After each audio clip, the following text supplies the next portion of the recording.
আচ্ছা, তো গত ক্লাসে আমরা এই পর্যন্ত করেছি যে একটা ১ম এ ব্র্যান্ডের জন্য লোগো তৈরি করেছি। তারপর আমরা লেবেল ডিজাইন করেছি। মানে লেবেলে লোগোটা এড করেছি। আ এরপরে মোকআপ করেছি। এতটুকু পর্যন্ত আমাদের হয়েছে। এরপরে আমরা দেখব যে এটা একটা ব্যানারে কিভাবে এড করা যায়। অর্থাৎ সোশ্যাল মিডিয়া ব্যানার, বিভিন্ন অ্যাড ক্যাম্পেইন এর জন্য যে ব্যানারগুলা করা হয় 1:1, এই 1:1 ব্যানারে কিভাবে আমরা এই ডিজাইনটা করতে পারি সেটা দেখব। এরকম ব্ল্যাংক একটা পেজে যদি এটা রাখা হয়, সেক্ষেত্রে মানে সেলের বিষয়টা মানে একটা ব্র্যান্ডের সেলিং এর জন্য ডিজাইনের গুরুত্ব অনেক বেশি। কারণ শুধু মার্কেটিং করলে হয় না, সেখানে ডিজাইনটা খুবই ইম্পোর্টেন্ট থাকে। এই ডিজাইনটাকে আরেকটু সুন্দর করার জন্য আমরা এখানে কাজ করব। কিছুটা ব্যাকগ্রাউন্ড নিয়ে কাজ করতে চাচ্ছি। চাইলে আমরা এখানে লেখা দিতেও পারি, নাও পারি। তো লেখার বিষয়টা পরে আমরা স্টেপ বাই স্টেপ করব, একটা, একটা করে করব। ১ম এ আমরা লোগোটা করছি ব্র্যান্ডের জন্য, এরপরে লেবেল করছি, এরপরে মোকআপ করলাম। এবার আমরা করব যে এটা একটা সোশ্যাল মিডিয়া ব্যানারে রূপান্তর করব এবং এখানে কিছু লাইটিং বা ব্যাকগ্রাউন্ডে একটা ছবি দিয়ে দিলাম, এরকম আরকি। তো এখন আমি আ ১ম পর্যায়ে চাচ্ছি যে ১ম এ আমরা ডিজাইনটা করি, তারপর যদি টেক্সটের দরকার হয়, তাহলে আমরা এখানে কোনো একটা টেক্সট যুক্ত করব। তো চলুন শুরু করি। ১ম এ আমি ফটোশপটা ওপেন করতেছি, ফাইল থেকে নিউতে যাব। এবারে এখানে আমি 1:1 মানে এখানে আমি ২০০০ বাই ২০০০ নিবো। একটা সাইজ এখানে ২৫০০ আছে, আমি ২০০০ দিয়ে দিলাম। দেওয়ার পরে ক্রিয়েট এ ক্লিক করব। ওকে। আচ্ছা, তাহলে এটা হলো আমাদের ক্যানভাস। এখানে আমরা কাজ করব এবং এই যেটা আছে মকআপ যেটা, এটার থেকে আমি এই জারটা এটা নিয়ে আসি। এটা সেপারেট করব। ব্যাকগ্রাউন্ডটা ফেলে দিব। এটার জন্য আমি কি করব? সিলেক্ট এ যাব। এটা সিলেক্ট থেকে সাবজেক্ট এখানে ক্লিক করলে ও অটোমেটিক্যালি এই জারটা সিলেক্ট করে নিবে। একটু অপেক্ষা করতে হবে। এই যে এইটা সিলেক্ট থাকা অবস্থায় আপনি এখান থেকে লেয়ার মাস্কে ক্লিক করবেন। করলে ব্যাকগ্রাউন্ডটা ডিলিট হয়ে যাবে। এরপরে আপনি এখান থেকে রাইট বাটন ক্লিক করে এপ্লাই লেয়ার মাস্ক এখানে ক্লিক করলে এটা ট্রান্সপারেন্ট হয়ে গেল। তাহলে আমার একটা কাজ হলো যে এটার আমরা ব্যাকগ্রাউন্ডটা সরিয়ে ফেলছি। এখন এখানে ১ম এ আমি একটা ছবি নিয়ে আসবো। আমি এই ছবিটা নিয়ে আসতেছি। এরকম টাইপের লিখলে আপনার এই যে এই ধরনের ব্যাকগ্রাউন্ড ইউজ করবেন। আমি স্যাম্পল আকারে দেখাচ্ছি, এক্সাম্পল আকারে দেখাচ্ছি। এরকম যে করতে হবে তা না। এই যে এই টাইপের গুলা বেশি চলে। যখন আপনি কোন প্রোডাক্টের মানে বিশেষ করে মধুর কথা বলছি, মধু বা সরিষার তেল নিয়ে কাজ করবেন তখন এই টাইপের গুলা বেশি চলে। তো এখানে আমি এটা সেভ করি। এটা নিয়েও কাজ করা যেতে পারে। এটা সেভ করে দিলাম। আচ্ছা, তো এখন আমি এটা নিয়ে যদি কাজ করি তাহলে কি করব যে এটা মেবি এইটা হ্যাঁ।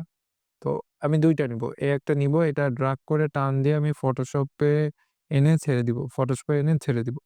এটার কোয়ালিটি অনেক লো, এজন্য ছোট দেখাচ্ছে। এখন আমি অল্টা চেপে এটাকে বড় করব।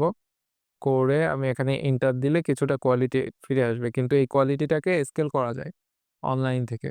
এখন আমি এই ছবিটা নিয়ে আসি। ছবির কোয়ালিটি ইনক্রিজ করতে গেলে অনলাইনে আরো ওয়েবসাইট আছে সেখান থেকেও করা যাবে। এই যে ছবি কিন্তু ফেটে গেছে। আচ্ছা, আমরা একটু অনলাইনে ট্রাই করে দেখি। এখানে আপ স্কেল লিখব।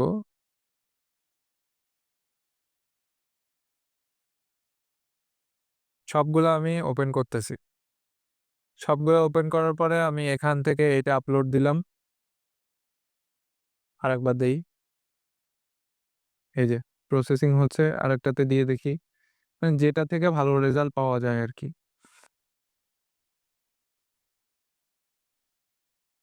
সিলেক্ট ইমেজ, তারপরে মোট কথা একটা ইমেজ আপলোড দেওয়ার পরে ওরা আপ স্কেল করে দেয়। আপ স্কেল মানে আগের থেকে অনেক বেটার কোয়ালিটি করে দেয়। তারপর ওইটা ডাউনলোড করে ব্যবহার করা যায়। যে এটাও আপ স্কেল হয়ে গেছে এবং এটাও মেবি হয়ে গেছে। Download image.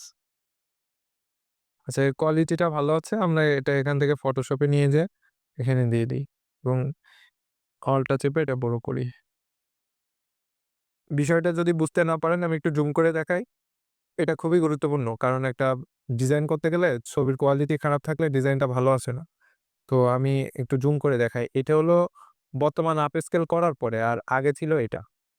এই যে আগে যেই ছবিটা ছিল সেটা হলো এটা, আপ স্কেল করার পরে এটা আসছে। কন্ট্রোল 0 দিয়ে আগের জায়গায় ফিরে গেলাম। প্রোডাক্টটারে নিয়ে আসি। প্রোডাক্ট হলো এটা না, এটা হলো এই সাইডে রাখা ছিল। এই যে এটা ড্রাগ করে জাস্ট এখানে নিয়ে আসলে এই যে ছেড়ে দিলাম। হয়ে গেল। এরপরে হলো আ শুধু এতটুকুই না, এখানে আরো অনেক কাজ করতে হবে। আমরা উড টেবিল লিখলে চলে আসবে। Wood table PNG. মানে কাঠের টেবিল আরকি। তারপরে এখান থেকে আমরা একটা বাছাই করি আরকি। এইটা দেখি কেমন হয়। ভিজিট এটা ডাউনলোড করি। এই যে একটু সময় নিচ্ছে। মানে ফ্রিতে ডাউনলোড করতে গেলে অনেক ঘোরায় আরকি। চারিদিকে ঝামেলা করে। এখানে বলছে DGVN এইগুলাতে ক্লিক করতে হবে। ১ম এ D তে, তারপর G তে, তারপর V তে, তারপর N এ। দেওয়ার পরে ভেরিফাই করে এটা কিন্তু আমি কোনো নির্দিষ্ট ওয়েবসাইট আপনাদেরকে বলে দিচ্ছি না। এটা আপনি Google এ সার্চ করবেন। করার পরে এই যে এরকমভাবে সার্চ করবেন, এবার ইমেজে ক্লিক করবেন। করার পরে দেখেন অনেকগুলো আসছে, এরকম আসছে কারণ PNG লিখছি। PNG লিখছি বিধায় এরকম আসছে। PNG না লিখলে অন্য কিছু আসতো। তো এইটা করার পরে এবারে আপনি আপনার এখান থেকে ইচ্ছামত চুজ করতে পারবেন। তো এরপরে আমি যখন এটা পছন্দ হয়েছে তখন ভিজিটে ক্লিক করে ওদের ওয়েবসাইট থেকে ডাউনলোড করে নিয়েছি। এটা হলো বিষয়। এখানে নিয়ে এসে পেস্ট করে দিলাম। এখন এটা ড্রাগ করে টান দিয়ে ফটোশপে নিয়ে যাবো। এই যে। এরপরে আমি এটা সবার নিচে আনবো এ বরাবর এনে এখানে আরেকটু জুম করা যেতে পারে অল্টা চাপ দিয়ে এই যে অল্টা দিয়ে জুম করলাম। এই যে। এরপরে এটা উপরে উঠাই দিতে পারি। এই যে। তো এই ছিল বিষয়। এবার আমরা যেটা করব যে এটা লেয়ার থেকে দেখেন একটু লেয়ারটা উপরে উঠাইলে বুঝতে পারবেন। খেয়াল করেন এখানে এটা হলো সবার উপরে আর মধুটা পড়ে গেছে নিচে। এজন্য এটা যখন নিচে টানতেছি দেখেন ওই পাশ থেকে নিচে চলে যাচ্ছে। কিন্তু যখনই মধুটা আমি উপরে উঠাই দিব তখনই কিন্তু এটা আর ওরকম নিচে চলে যাবে না। তো এই আসলে এখন এরকম দেখা গেলে তো হবে না। এখানে আরো কিছু কাজ করতে হবে। কন্ট্রোল T দিয়ে ট্রান্সফর্ম করে অল্টা চেপে এটাকে অল্টা চেপে এটাকে আমি ছোট করার চেষ্টা করতেছি। আচ্ছা আমি এরকম রাখতেছি। এটা সময় নিয়ে কাজ করতে হবে। অবশ্যই কিন্তু এটা সময় নিয়ে কাজ করতে হবে। এখন এখানে লাইটিং এর একটা গেম আছে। লাইটিং না বুঝলে কিন্তু সমস্যায় পড়বেন। সেটা হলো এটা হলো আপনার সেই টেবিল। আর এটা হলো আপনার মধুর সেই জারটা আর নিচে একটা ব্যাকগ্রাউন্ড। তো ব্যাকগ্রাউন্ডটাকে আমাকে একটু ডার্ক করে দিতে হবে। এখানে লাইটিং এর খেলা বলতে আপনি যদি সাবজেক্টকে হাইলাইট করতে চান, সাবজেক্ট এখন আপনার কাছে হলো মধুটা। তাহলে এটাকে হাইলাইট করতে গেলে মধু লাইট রাখতে হবে, ব্যাকগ্রাউন্ড ডার্ক রাখতে হবে। অর্থাৎ অন্ধকার টাইপের কিছু রাখতে হবে, কালো টাইপের। আর যদি আপনি ব্যাকগ্রাউন্ডকে হাইলাইট করতে চান তাহলে সাবজেক্টকে কালো করে দিতে হবে। অর্থাৎ ডার্ক করে দিতে হবে। তাহলে আমরা ব্যাকগ্রাউন্ডকে ডার্ক করে দিব। এখান থেকে আমরা সো সলিড যে কালার এখান থেকে নিচ্ছি। এই যে FFX থেকে নিচ্ছি। তারপর এখান থেকে ওকে দিয়ে দিলাম। এখান থেকে যদি আপনি ফিল কালারটা কমাই দেন তাহলে কিন্তু এটা ডার্ক হয়ে যাচ্ছে। কিন্তু আমরা এভাবে না করে এটা ফুল করে দিব। দিয়ে এখান থেকে ব্লেন্ডিং অপশন থেকে চেঞ্জ করে দেখব যে এখান থেকে ডার্ক মুড বা কালারের কোনো পরিবর্তন হয় কি? আমি কিন্তু হুইল ঘোরাচ্ছি মাউসের। ঘোরায় এটা চেঞ্জ করতেছি। দেখেন এটা কিন্তু চেঞ্জ হয়েছে। এটা চেঞ্জ হয়েছে। কিভাবে বুঝবো? এখান থেকে যদি আমি নরমাল দিই তাহলে নরমাল না। এখান থেকে চেঞ্জ হয়েছে বুঝতে গেলে এই আইটা অফ করে দিলে বুঝতে পারবেন। এটা হলো আগেরটা আর এরপরে এপ্লাই করছি এটা আসছে। তার মানে এটা ছিল হলুদ কালার পেছনে কালারটা। আর মধুর জারের যে ডিজাইনটা সেই ডিজাইন কালারের সাথে কিন্তু এইটা ম্যাচ করে গেছে। এটাতে আমরা একটা কালো শ্যাডো দিব। এই একই শ্যাডো কিন্তু আমরা এখান থেকে এই কালারটা নিলাম। নেওয়ার পরে এখান থেকে দেখি কি অবস্থা। যাই হোক এই পর্যন্ত থাকলো। এখন আপনি যদি এই যে কাঠের যে মানে টেবিল যেটা আছে উড এটা যদি নিচে দেন তাহলে এটার কালারও কিন্তু চেঞ্জ হয়ে যাবে। এই যে কাঠের কালারটাও কিন্তু চেঞ্জ হয়ে গেছে। আমরা চাচ্ছি না এটা এর উপরে থাক। পরবর্তীতে সিদ্ধান্ত নেওয়া যাবে যে কি করা যায়। আর এটার কালারটা একটু দেখি। কার্ভে যাই। কার্ভে যাওয়ার পরে এখানে ক্লিক করে এটা অ্যাডজাস্ট করে দিব। শুধু এটার সাথে ক্লিপিং মাস্ক হয়ে গেল। এরপরে এখান থেকে কম বেশি করতে পারবো। এই যে একটু কালারটা ডার্ক করে দিলাম, হয়ে গেল। এখন আমরা এটা নিয়ে কাজ করব। এটার জন্য আলাদাভাবে আবার কার্ভ নিব। কার্ভে গেলাম। এখান থেকে আবার অ্যাডজাস্ট করে দিব। দিয়ে এটার সাথে ক্লিপিং মাস্ক হয়ে গেল। এরপরে এটা এখান থেকে কম বেশি করে আমরা কিন্তু আমাদের মধুটাকে আ চেঞ্জ করতে পারছি কালারটা। তো এখানে দেখি কি করা যায়। এটা আচ্ছা এই পর্যন্ত থাক। এখানে আরেকটু কাজ আছে।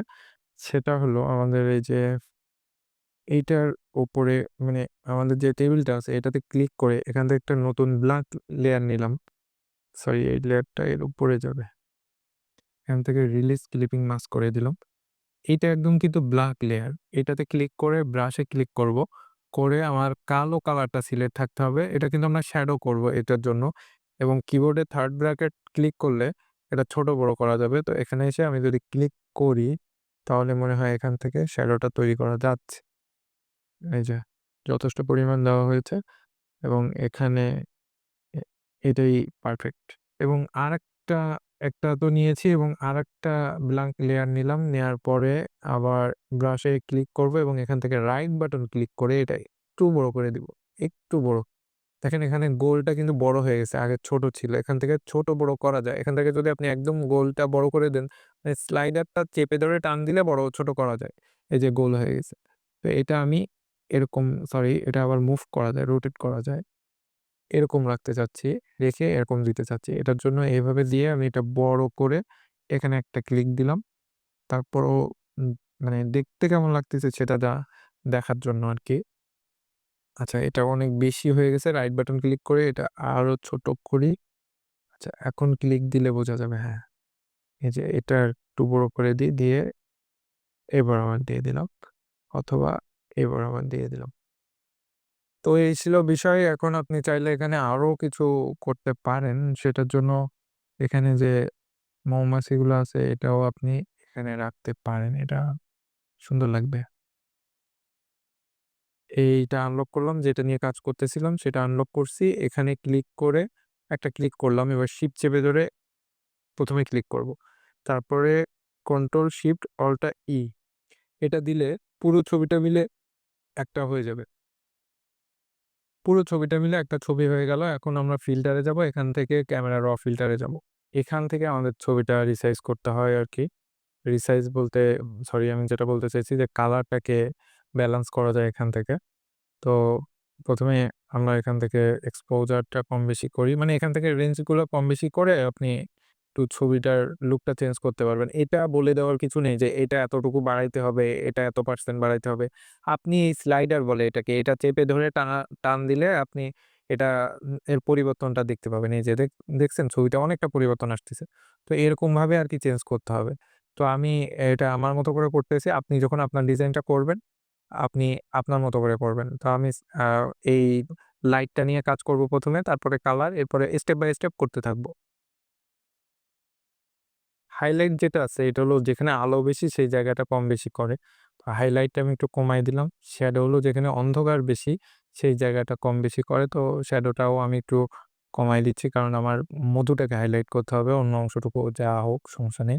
হোয়াইটটা তো আপনারা বোঝেন সাদা অংশটাকে হাইলাইট করে। আর ব্লাক যেটা আছে এটাকে আরেকটু কমায় দিলাম। দিয়ে এখান থেকে আমি এক্সপোজারটাকে বাড়ায় দিতে পারি যদি আমার লাইটের প্রয়োজন হয়। আর কন্ট্রাস্ট যেটা আছে এটা আমরা কম বেশি করলে এখানে কিন্তু অনেক বেশি পরিবর্তন দেখা যাচ্ছে। তো এটা বেশি বাড়াইলে আবার সমস্যা। এ পর্যন্ত থাক।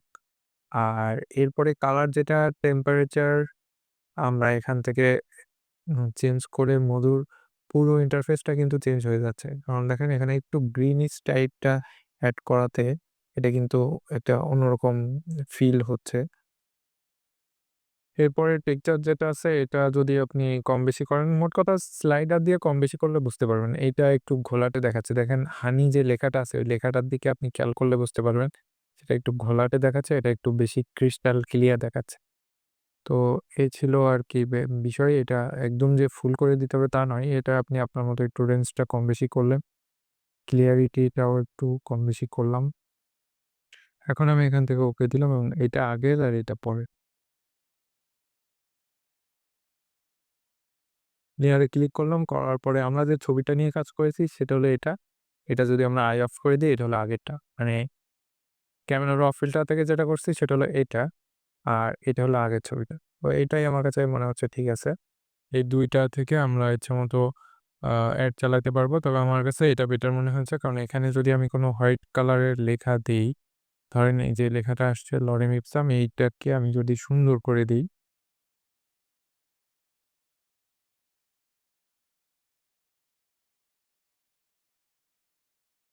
এই যে একটা ফন্ট দিলাম আমি, দিয়ে এখানে আমি এই কালারটা দিলাম অথবা এখান থেকে কোনো কালার আমি পিক করলাম। ধরেন এটা। তারপরে এটাতে ডিজাইন করলাম। তাহলে কিন্তু এই কালো কালারের উপর লেখাটা যদি দেওয়া হয় তাহলে কিন্তু ফুটে উঠবে। অফরোটাকে কল করি। আচ্ছা অফরোটা রানিং আছে। এখান থেকে আমি অফরোটাকে নিয়ে আসলাম। আসার পরে এখান থেকে বাংলা দিয়ে দিলাম। আ সরি এখানে আগে ফন্টটা সেট করতে হবে। এখানে হিন্দ শিলিগুড়ি দিব। যে হিন্দ শিলিগুড়ি বোল্ড। এরপরে বাংলা দিয়ে এখানে আমি আমার মতো বাংলা লিখতে পারবো। যেমন এখানে লিখতে পারি যে সুপার, সুপার হানি লিখে এখন এখান থেকে আমি আরো স্টাইল করতে পারি। যেমন এখান থেকে আমি স্ট্রোক দিতে পারি। স্ট্রোকের সাইজ কম বেশি করতে পারি। এখানে হোয়াইট কালার দিতে পারি বা এই টাইপের কালার যেকোনো একটা কালার পিক করতে পারি। এটাই নিই। এখান থেকে হোয়াইটটা নিই। অথবা আমি এখান থেকে কালার এখান থেকে এইটা নিলাম। এরপরে আমি এখানে খাকি, খাকি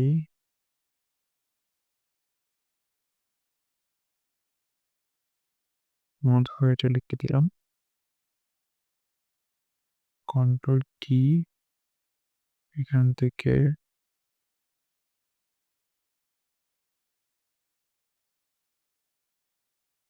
এখানে আরো কিছু করা যায় কিন্তু এটা ইলাস্ট্রেটর দিয়ে করলে বেশি ভালো হয়। আপনি এই কথাটাকে সুন্দর করে ছোট বড় করে আপনি ইয়ে করে দিতে পারেন। এই যে একজন কাস্টমারের মন কাড়ানো বা মনকে আকর্ষণ করার জন্য এই ছবির প্রতি আকর্ষণ আনার জন্য যতটুকু করা দরকার ততটুকুই করেছি। এরপরেও যদি আপনি বেশি সময় দেন তাহলে আরো বেশি সুন্দর করা সম্ভব। এখন আমি ফাইলে যাব এখান থেকে এক্সপোর্ট, এক্সপোর্ট অ্যাজ, তারপরে এখান থেকে আমি ফুল করে দিব, এক্সপোর্ট দিব। দেওয়ার পরে আমি এখানে সেভ করলাম। আগে কিন্তু পিএসডি ফাইলটা সেভ করেছি। ফাইল থেকে আরেকবার সেভ করলাম। করে আমার কাজটা কিন্তু কমপ্লিট হলো। তো আজকের ক্লাসে আমরা শিখলাম যে কিভাবে ফটোশপের মাধ্যমে আপনি আপনার ব্র্যান্ডের জন্য একটা অ্যাডস ব্যানার রেডি করবেন সেটা দেখলাম। এটার মাধ্যমে আমরা যেসব অপশন বা টুলগুলো শিখলাম সেটা আমরা কিন্তু বারবার প্র্যাকটিস করব ভিডিওটা দেখে। এই ক্লাসটা যদি ভালো লাগে তাহলে অবশ্যই আপনি ইউটিউব থেকে সার্চ করে সিসি ডিজাইনার চ্যানেলটা সাবস্ক্রাইব করে রাখবেন। কারণ আমরা গ্রাফিক্সের উপর বিভিন্ন ভিডিও দিয়ে থাকি এবং ফেসবুক থেকে আমাদের পেজে ফলো দিয়ে রাখবেন।